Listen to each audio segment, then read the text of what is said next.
Queridos amigos, buena vida.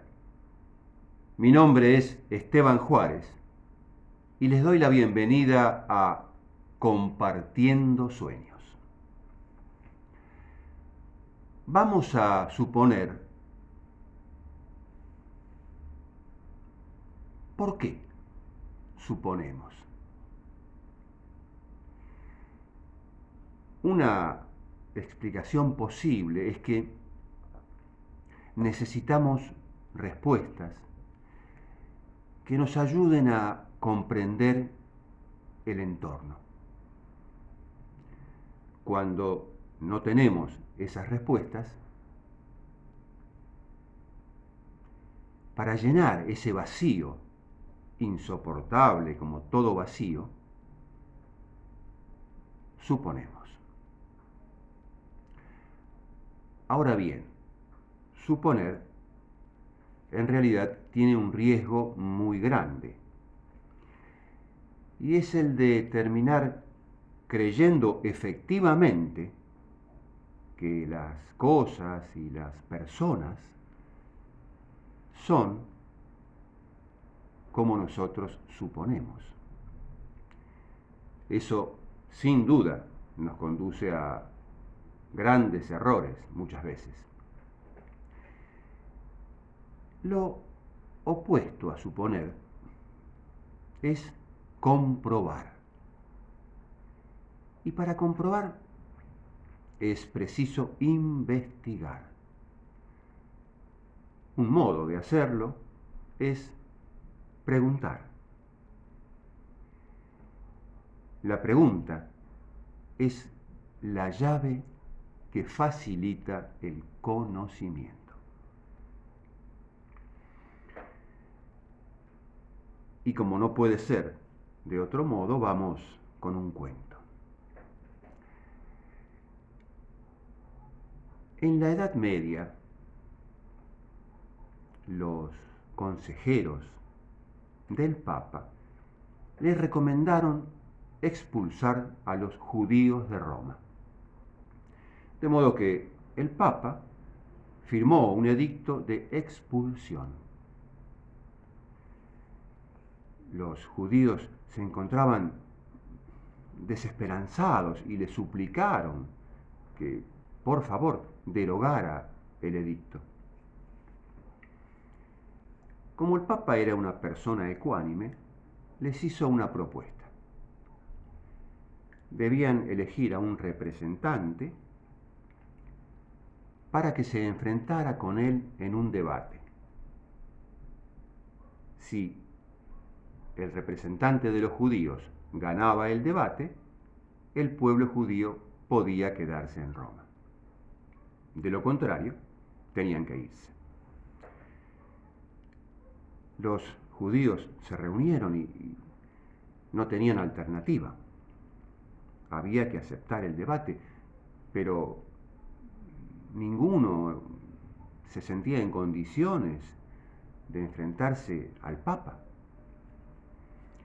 De modo que estaban discutiendo y en ese momento el portero de la sinagoga escuchó y se presentó ante el gran rabino proponiéndose como representante para el debate. Al principio hubo muchas dudas, sin embargo, a falta de otro candidato, el portero de la sinagoga fue al debate. Llegado el día, se enfrentaron el portero y el Papa.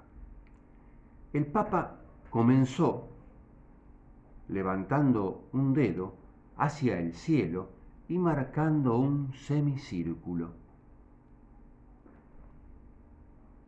El portero de la sinagoga, con el dedo también, señaló firmemente el suelo. El Papa estaba un poco desconcertado. Entonces, con el mismo dedo y con mucha firmeza, lo sostuvo frente al rostro del portero. Este, a su vez, levantó 3 dedos y con la misma firmeza los sostuvo frente al rostro del Papa. El Papa estaba sorprendido. En ese momento metió la mano entre sus ropas y sacó una manzana. Inmediatamente el portero de una bolsa extrajo una delgada torta de pan ácimo. En ese momento, para sorpresa de todos, el Papa dijo: el representante de los judíos ha ganado el debate. Por lo tanto, el pueblo judío puede quedarse en Roma. Dicho esto, cada uno se dirigió a su lugar. Cuando el Papa llegó a sus aposentos, los cardenales le preguntaron: pero, Su Santidad, ¿qué ha pasado? El Papa, cabizbajo, les dijo: este hombre es un genio, un maestro de la teología. No he tenido más remedio que darle la victoria.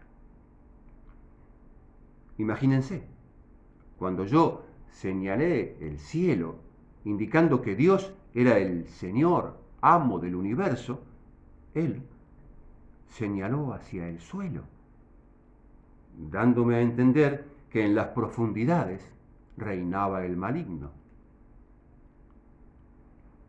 Luego sostuve un dedo con firmeza indicando que Dios es uno. Y Él levantó 3 dedos para darme a entender que es uno, pero que se manifiesta en 3 personas, adhiriendo así a la doctrina de la Santísima Trinidad. Finalmente, para desviar un poco el debate, saqué una manzana para darle a entender que, según los últimos descubrimientos, la Tierra es redonda. Y él sacó una delgada torta de pan ácimo para indicarme que, según la Biblia, la Tierra era plana. No tuve más remedio que darle la victoria. Por otra parte, cuando el portero llegó a la sinagoga, el rabino le dijo: pero ¿qué ha pasado? ¿Cómo fue? ¿Cómo lo hiciste? Ah, todo un montón de tonterías, dijo el portero. Primero, el Papa hizo un gesto con el dedo, como diciendo que todos los judíos teníamos que irnos de Roma. Y yo con el mismo dedo señalé el suelo para decirle que no nos íbamos a mover de aquí. Después, con un dedo me increpó como diciéndome: no te pongas loco. Y yo le dije que él era 3 veces más loco que nosotros. Finalmente, el Papa sacó su almuerzo. Y yo saqué el mío. Queridos amigos, buena vida.